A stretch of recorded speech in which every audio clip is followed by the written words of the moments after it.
Welcome in, guys, to season 2 of Heard It Here First.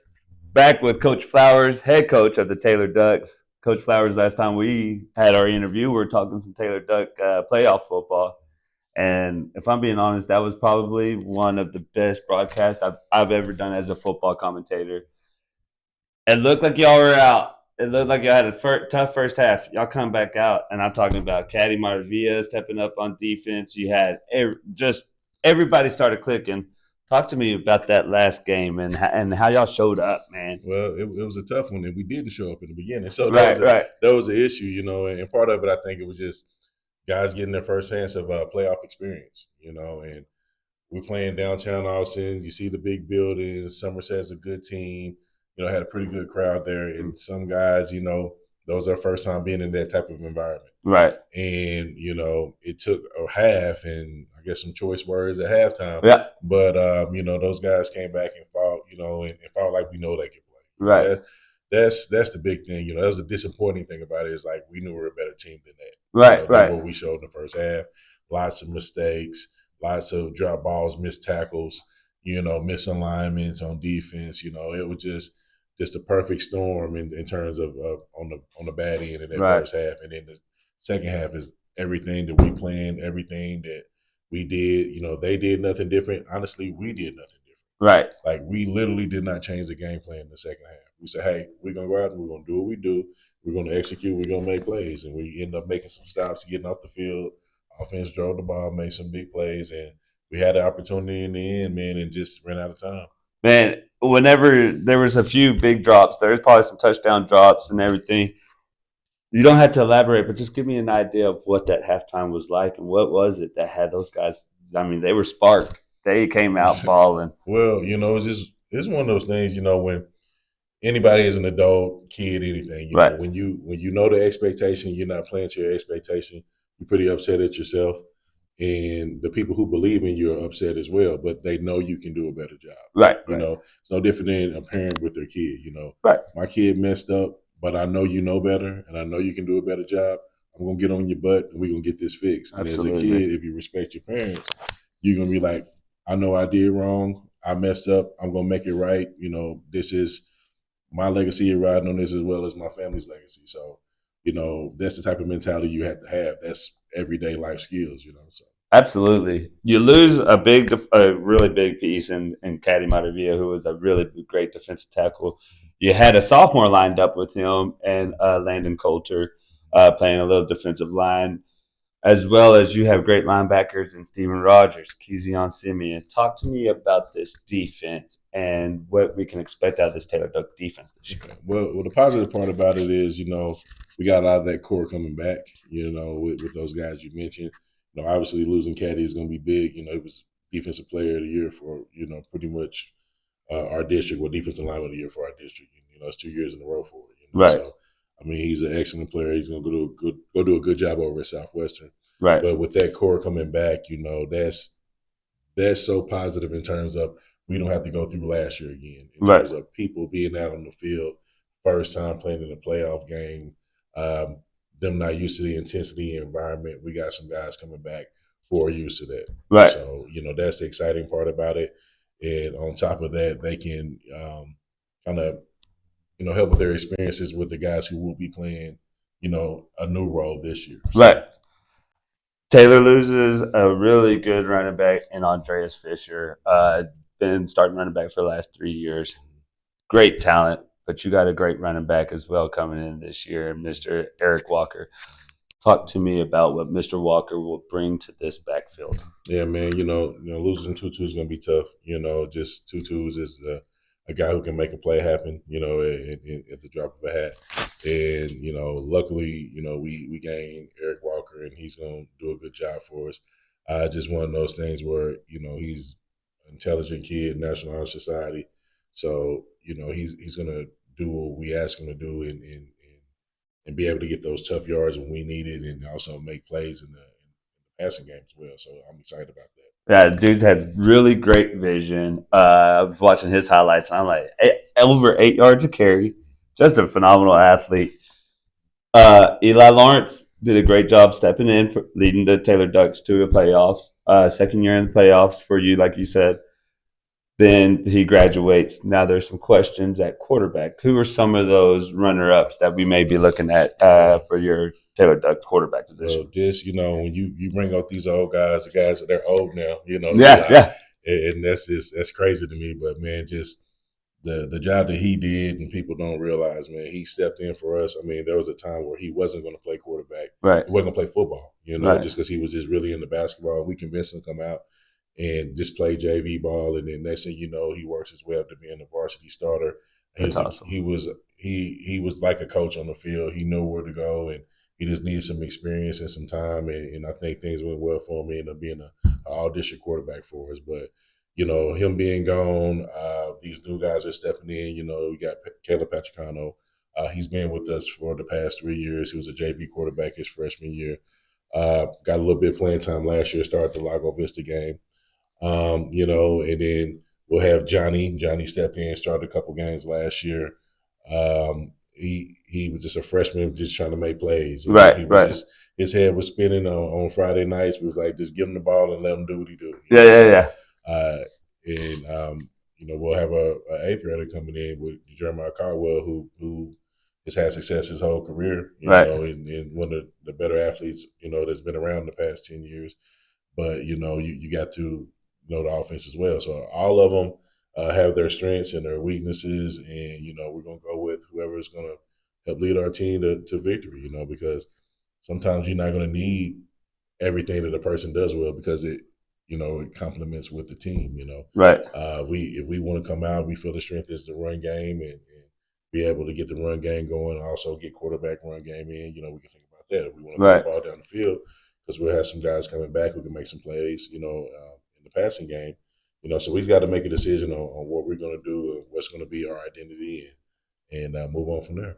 We talked about Kezion, you got Simien, Walker, Rodgers. You got a really good group of upperclassmen leading. You have brought in Coulter, Guzman, some of these underclassmen last year. You talked about Jeremiah Caldwell. Who are some of these other underclassmen that might have a chance making this roster? Some that we might be able to see on Friday night. We'll have some guys that play. You have some guys like, Caden Hinesley played a whole bunch last year. He played quite a few games for us at safety and corner. You have Miller. Miller played for us in the secondary as well. So some of those guys are going to have opportunities to make plays. I know from the offensive line standpoint, because that's what I'm really focusing on. Right. Our line play. Yes. I think our line play is going to be very important, because we got to replace Caddy on the D line, and the offensive line got to replace Harrison Tate. Some of those guys. Yeah. So guys like Josiah. So Josiah, he played for us a little bit last year. Josiah Rioja, excuse me. Okay. Played a little bit for us last year, started a few games for us, so he's going to be a key cog. William Vendale was a freshman, started as a freshman lineman for us last year. Really? So he'll be returning. So those are some things we're looking at from those guys, man. And then you got some guys on the edge. Tate and Talley played receiver for us. Okay. Yep. So he made a few plays for us. So we're pretty excited about that. Xavier Stokes played some receiver for us as well, made some plays. And and I just like I tell him all the time, man, he's vital because he has that big body. So right, he has an opportunity to play some receiver as well as tight end, and if we're able to do it correctly, you won't know what personnel we're on the field. So that's just a big key. So you go from a wide out to a tight end. Anybody that knows defense, where you add an extra person on the line of scrimmage, yep, you got to account for that gap. So you got to do some things differently defensively. So, right, that's why it's so important for him to really show up and show that he can play tight end and receiver. And of course we got some of those young guys coming in. Everybody's going to see him. The eighth grader Elijah, man, he's huge. He's going to be a good player for us. So we got to figure out if he can, handle a Friday night load. Yep. So that's what fall camp is all about. Can these guys handle the load? Can you be consistent day in and day out to make plays on a Friday night? Everybody thinks it's so simple. Right. Oh, he's been doing this all since he's in Little League, and it doesn't happen like that on Friday night. Absolutely not. And people don't get that. So it's that's what fall camp is for. That's what those scrimmages are for. We got to see if these guys can handle the load. Yeah. The beautiful thing is they got a great coach, Division I athlete, and not only yourself, but Coach Bunton. I know you've talked well about all your coaching staff. You got great leadership in your own players at the top, from Walker to Simien to Rodgers. And so those underclassmen who I've had the privilege of knowing, they're coming into a great. You got them in a really good spot, Coach. And I think what you're doing here at Taylor is going to be phenomenal. And I'm really excited about this year. With that being said, is there anything you would like to leave with the Taylor Duck fans, Central Texas fans, Texas high school football fans, on the message before the preseason? I mean, before the season starts. Well, not necessarily for anybody, but just anybody that's been a part of our program, they know we've been kind of first round and out lately. So Right. the whole emphasis on everything that we've been doing from the off season to what we're gonna do in the fall camp is all about the next step. Okay. We got to get past this first round. Of course, the ultimate goal is district championship and eventually making a run and trying to get the state championship. I mean, those are my goals and those are our goals. And I mean, why are you in this game if you're not trying to be a champion? Absolutely. So with that being said, it's all about the next step. It's all about the next step, man. So district championship, getting past this first round, and let the chips fall where they may, man. Hopefully end up in Dallas. Those are our goals. Absolutely. And at the end of the day, if you're not thinking that type of way or a manner, something's wrong. Right. Like, I don't know what you're doing playing this game. Now, with that being said, you got to take it one game at a time. Absolutely. We lost to Gatesville 3 years in a row in the first game of the season. That has to stop this year. Okay. So yes, sir. That's the ultimate goal right now. That's everything we're focusing on. That week one. Yep. We got to find ways to win against a strong Gatesville team who made a run last year. They went 3 to 4 rounds deep last year. They did a heck of a job, and when I look at them, and I'm like, okay, none of those guys, and their running back was a heck of a player. But, a lot of those guys didn't play at the next level. It was just more of a team aspect and playing hard. Right. And that's what our kids got to do. Do your job and do it to the best of your ability and play with a reckless abandon. Play hard. Man. Yep. Control chaos to the max, huh? No doubt. Guys, this is Coach Earven Flowers, head coach of the Taylor Ducks. I'm Daryl Garza. We will be giving you some insight. I'm going to sit down with Coach Quincy Griffin here of Taylor, and we're going to give you a little insight of what we think these Taylor Ducks will be at, give you a preseason preview and a district preview of how we think this district will fall out or how it will pan out this upcoming season. Thank you, Coach Flowers. I sure appreciate it. No problem, man. You guys have a blessed day. Season 2, Episode 2. Taylor Ducks preseason preview, and this is now Taylor. I can now call home. Living here for over 4 years now. Coach Quincy giving me the opportunity to coach with him, to grow within the community. Coach Flowers giving me the opportunity not to just interview his players, interview himself, letting me be a part of something that's really special that he's growing here. He spoke about having the first round exits, the first game losses, and trying to clean up some of those woes. This man has made the playoffs every single year he's been a head coach. He had a tough, one of the most phenomenal games I've ever seen in Texas playoffs was that comeback loss to Somerset 35-28 last season.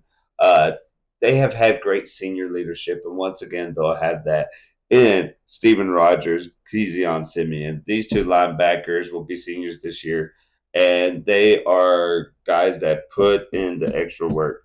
Stephen Rodgers had 85 tackles, 9 tackles for a loss, 2 sacks, 1 pick six, a fumble recovery, 3 forced fumble. And Simien, who battled through some issues last year, some injuries, but in his limited time, still did work with 36 tackles, a tackle for a loss, and a fumble recovery. Kezion is at camps as we speak. That young man is putting in that work as we speak. Then you add on what last year was a sophomore, this year will be a junior defensive lineman, Landon Coulter, with 31 tackles, 4 tackles, and 2 sacks, getting to the quarterback, causing chaos in the backfield. Those 3 gentlemen will be the core of that defense. And then you have a beautiful problem at quarterback with Caleb Pachicano going to be a junior, and Johnny Guzman, just a sophomore, also getting some quarterback reps. And Coach Flowers talked about a young man I'm very familiar with, Jeremiah Caldwell, who will be a freshman this year, who's also into the quarterback battle that's going on here at Taylor. Having these young men, mostly a sophomore and a freshman, battling for your starting quarterback spot is a good problem to have. Taylor's got that senior leadership, like I said. They have a lot of you from that sophomore, freshman, even those eighth graders. There is a group within those guys that are going to be very promising for Taylor football. Those seniors and Simien and Rodgers, what great role models to lead these teams. You're going to see a shift. We are going to see Taylor make that next change. Is it this year? I think we're right there on the brink. I think we're right on the brink. You have also Kevon Godwin, 27 carries, 144 yards, 5 touchdowns, 5.3 yards a carry. Tatum Talley had 4 receptions for 97 yards and 3 touchdowns. Almost every time he touched the ball, he was getting a pick. And then Xavier Stokes with 10 receptions, 118 yards, and 4 touchdowns. They got receivers. They got a running back. They got a running back coming in Eric Walker, who is phenomenal. This dude ran for 1,254 yards and 12 touchdowns last year, also adding 14 receptions for 277 yards and a touchdown. Eric Walker, that addition, when you lose Andreas Fisher, like we know we have Kevon Godwin there as well, but then you add Eric Walker, and it's like, holy moly, that backfield is going to be explosive. This is going to be something to watch. This is going to be a great season. James Griffin also on the defensive end with 22 tackles and 2 INTs last year. There's a lot of promise coming out of this Taylor Duck program. Super excited to watch what y'all have going on this year. We are going to leave you with an interview with your new Taylor Duck running back, one of the additions to your offense, Eric Walker, as he talks to me about his walk with God, his leadership role in the community, his leadership role within his team, how his coaches lead him, and what you can expect out of him in this upcoming season. Thank y'all so much for tuning in. Hit that like and subscribe button. I'm going to leave you with an awesome interview and maybe even a little blunder at the end of our interview with running back Eric Walker of the Taylor Ducks. All right, guys, we're going to end the preseason preview of the Taylor Ducks with running back Eric Walker, junior running back for the Taylor Ducks. Last year, 1,254 rushing yards, 8.1 yards a carry, 16, 17, 18 rushing touchdowns. Just an animal. Your vision's great. Walk me through an offseason with Eric Walker and how you stay prepared. Honestly, one of the best ways I stay prepared is to just stay consistent. I like to stay consistent in the way I work out, with what time, how I do it, and what I'm working on specifically. I know in the off season, I have a lot of good coaches who tell me and give me tips that I need to work on this year to improve in my game. Vision being one of those. Not this summer here, but this past summer that we just had. That's one of the things that I worked on, especially just getting that vision, getting that cutback range, just working on that, because my freshman year, that was something I struggled with. Okay. So this year, now that I got the vision down, I'm going to get my speed back and work on my speed and agility and get that thing ready to go. I think also some of what I noticed in the summer, just with me coaching, you were coaching, is that you also put back into the community. Yes, sir. You like to coach the youth. You also are in some like fellowship leadership roles and stuff like that. Talk to me a little bit about that. Honestly, that's I got to give credit to my mom right there, man. My mom raised me, as a wonderful young man, to always be that person where a young person can look up to you. Because I know when I was little, I had those people to me that I looked up to. So honestly, I started growing my faith in God and learning and realizing like I want to be able to share this, what I know, how I got to where I am today. So that's why I do give back to the community. You do a great job, man. Not only have you been a leader, man of his words, as far as, and I've seen your testimonies, and I've seen you get out, and God put you in a great spot. I'm glad that me and you were even able to get acquainted, because it's young men like you that I brag about, that I tell these other young men, like, this is what you do, this is the right way. And so how are you going to share that with your fellow teammates this upcoming season, coming into becoming a Taylor Duck? I think becoming into this program, one of the first things I noticed was the best way to lead is to show them. Right. And that's honestly what I tried doing. I tried to show them and lead by example of, how to carry yourself, how to enter the field, how to prepare, how to, stretch right and develop these ideas so that they can grasp and realize like, oh, let me like also, step into that role so I can get to my dreams, Right. reach my goals. It's the little things. Exactly. And if you put all those little pieces together, you make the full puzzle. And that's what's beautiful about it. Who are some of the guys that you've gravitated towards, and some of the guys that you kind of split your off season with working out with? Working out honestly with Kayvon. Kayvon, he's another back that's going to be another problem with me in that backfield. Caden Hinesley. Okay. We work out a lot too.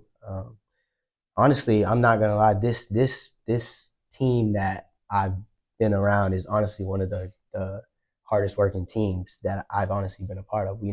When we get those workouts or 7-on-7 practice or when it's time to go or it's time to play, nobody's making excuses. Right. Everybody wants to play. Yeah, we have challenges and arguments and but that's how every team has Right. that. But the one thing is though, we let it go, we move on, and we play when it comes time to play. When you talk about everyone being out there, it's a team drive.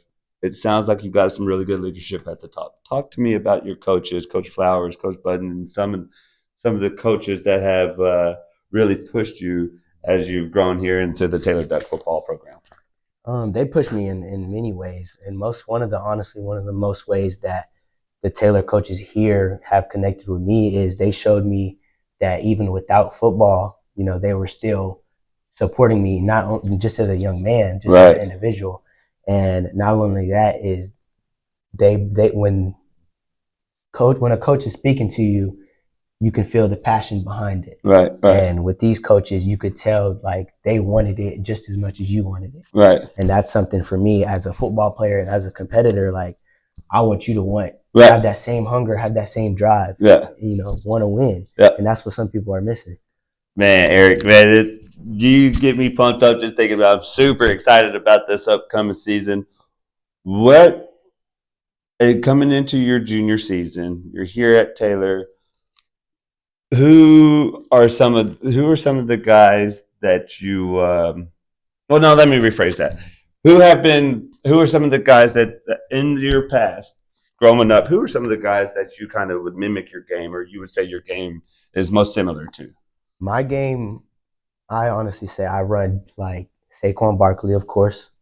A little hint of Aston Genty. Okay. And Deebo Samuel. Nice. Just because in the passing game, I can go out wide and run that mesh or run that zig, whatever you need me to do, go in motion.